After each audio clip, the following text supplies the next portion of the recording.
Brother, eu gravei um vídeo no Blasphemous, inclusive com um microfone.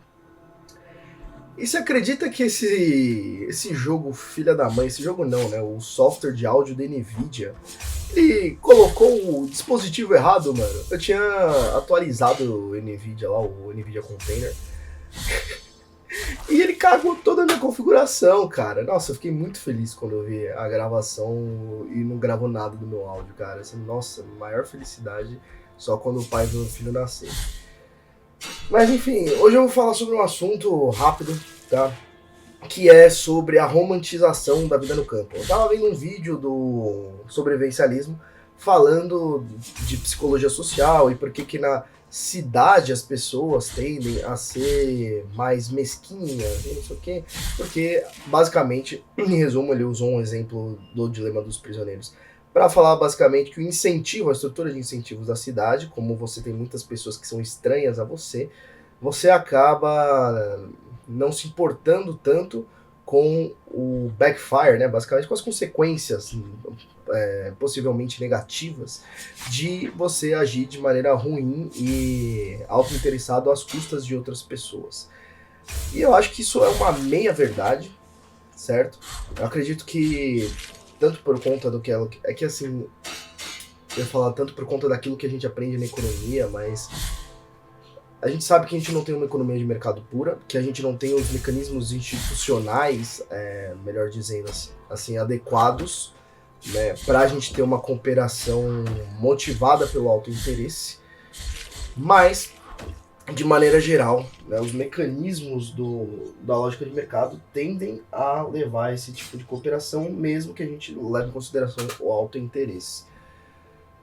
Mas vamos falar um pouco sobre essa questão da estrutura de incentivos, digamos assim, do campo e da cidade, tá? Porque eu acho que existe uma romantização muito forte da vida do campo, e essa romantização, de certa forma, ela acaba sendo oriunda, né, do romantismo, é algo que a gente vê também nos movimentos árcades, e que hoje está voltando com força total, principalmente porque as doenças, né, urbanas elas vêm aparecendo com uma maior eminência, melhor dizendo, né?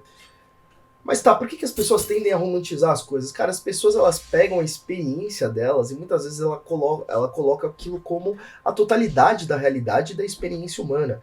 Mas a experiência, principalmente a experiência mais imediata, ela é muito restrita ao contexto, né? E aquilo que é restrito ao contexto não necessariamente tem um aspecto universal, pelo menos evidente, tá? Contudo, existe uma tendência aparentemente geral de romantizar a sua experiência particular, certo? E aqui eu vou falar um pouco sobre coisas que geralmente as pessoas tendem a romantizar, como por exemplo na política, as pessoas tendem a romantizar um futuro messiânico, como por exemplo um futuro que as principais ideologias revolucionárias pregam propriamente. Existe uma tentativa também da ideia do dirigismo estatal ser visto de uma maneira também romantizada, justamente como uma suposta racionalidade centralizadora de um sem número de particularidades que a vida econômica exige.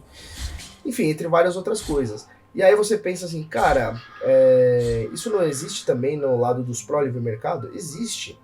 Porque como eu já falei algumas vezes para vocês, cara, o livre mercado ele é eficiente para produção, mas ele não é eficiente no sentido do conteúdo, melhor dizendo, moral, o que poderia levar, principalmente em pessoas mais imanentistas, uma cultura mais imanentista de maneira geral, ao aumento da preferência temporal e redução do crescimento econômico de longo prazo.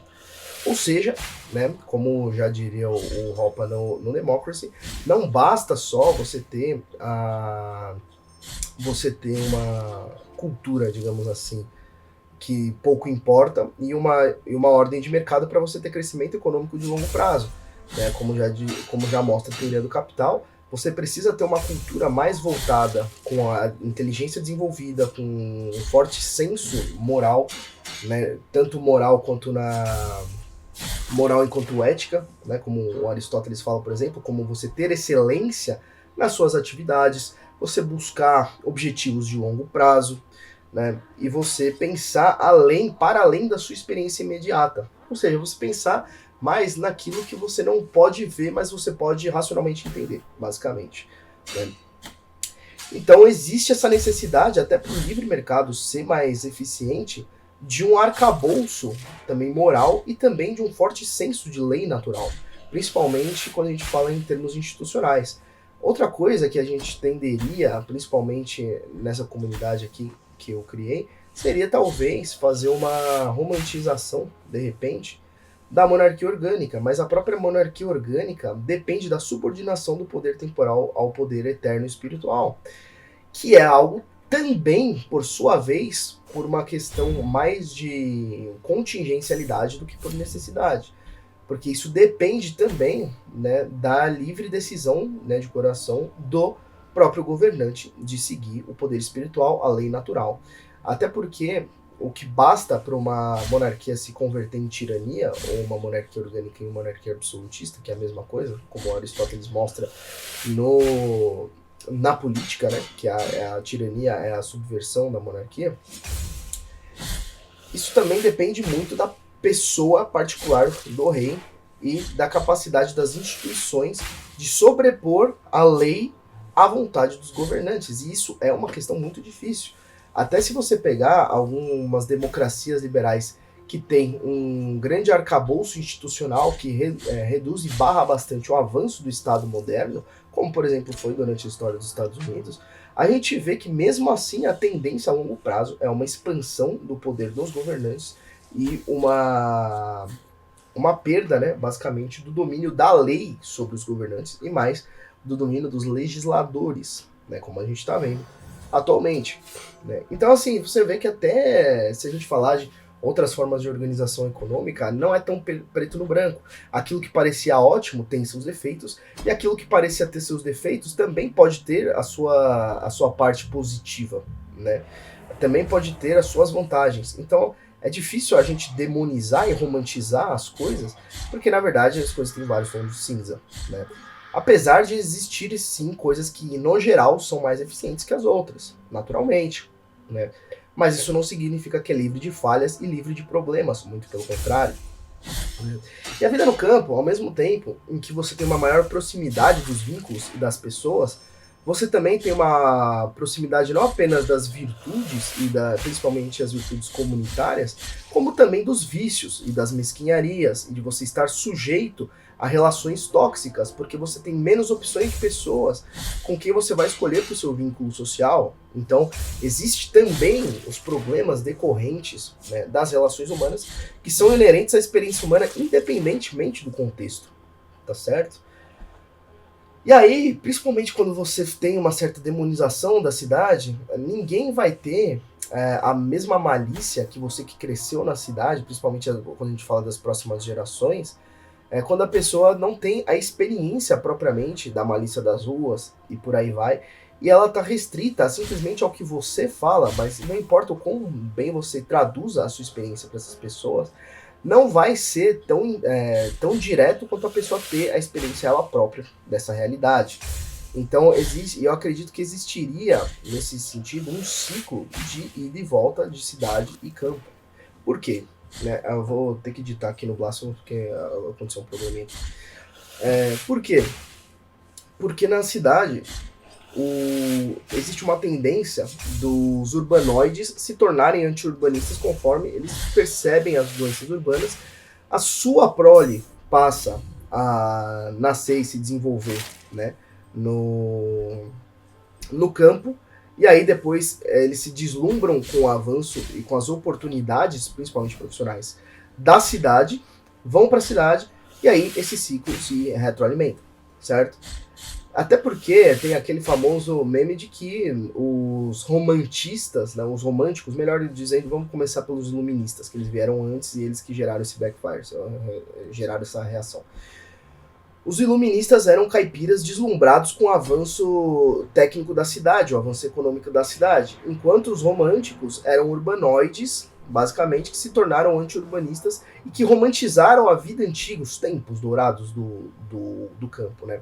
E a gente tem essa tendência geral de criar que antigamente as coisas eram melhores, tinham tempos dourados, ou que as pessoas eram mais morais, mas na verdade é um grupo de seleto de pessoas que na verdade conseguem manter uma vida moral, enquanto várias outras lutam bastante. E desde que o mundo é mundo, tem gente reclamando que o mundo está em decadência, principalmente moral.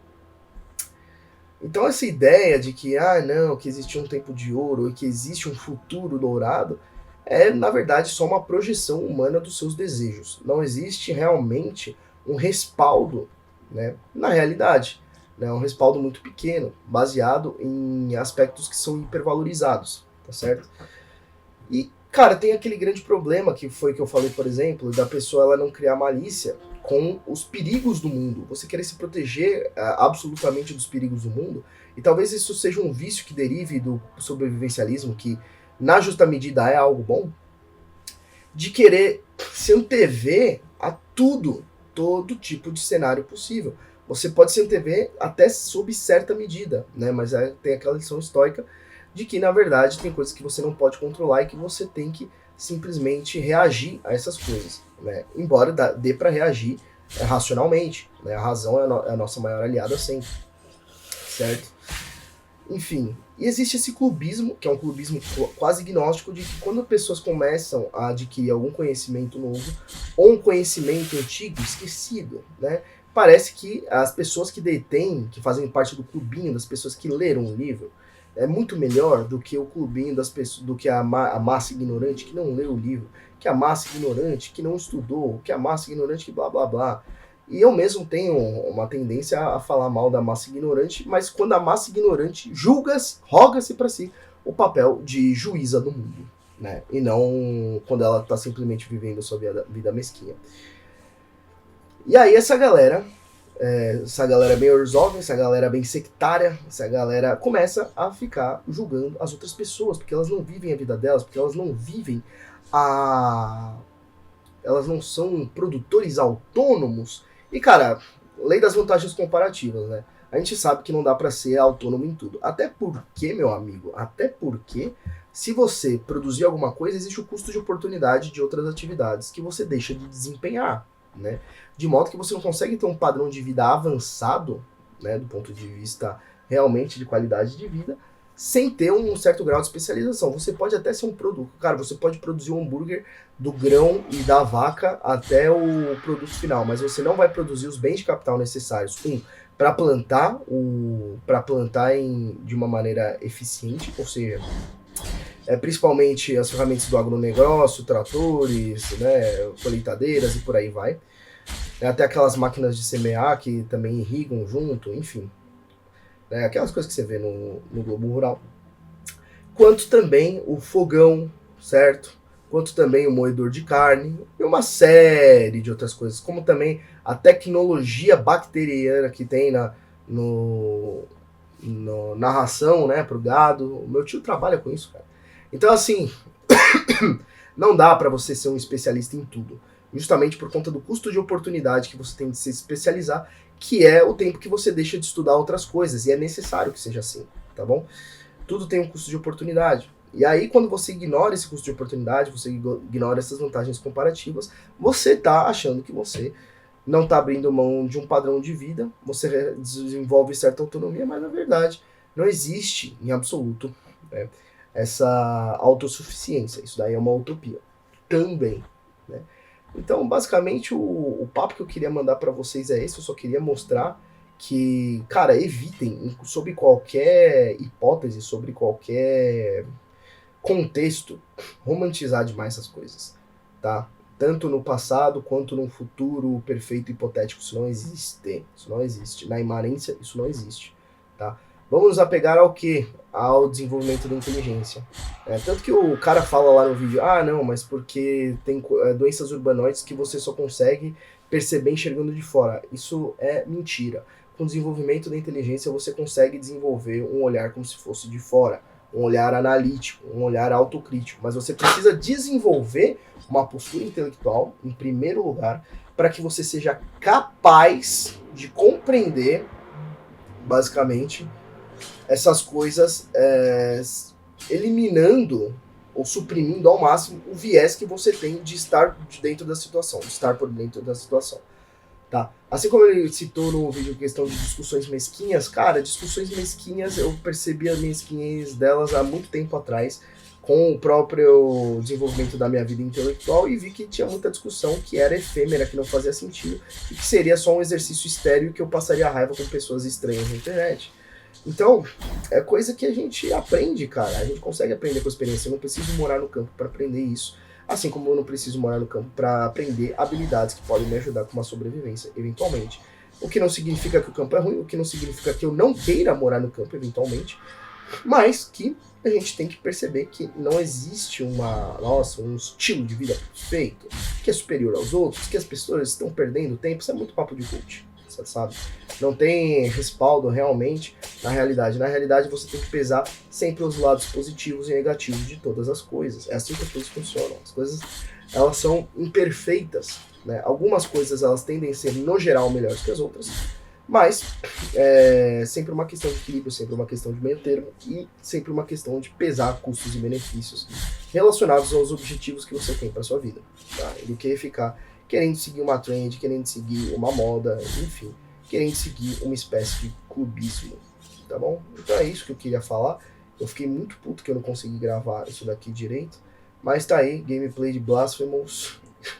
E eu falando que não ia gravar mais podcast em formato de gameplay, mas não tem como, é a melhor forma da gente colocar alguma coisa na tela e de repente deixar isso de forma mais fluida.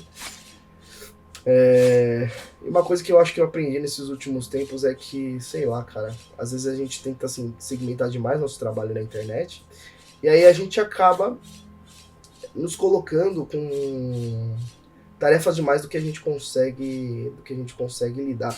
Eu tava fazendo uma limpa no meu Instagram para deixar ele ainda mais pessoal e eu percebi isso. Pessoas criam muitas contas que depois eles não dão conta de alimentar. É isso. Forte abraço, fiquem com Deus.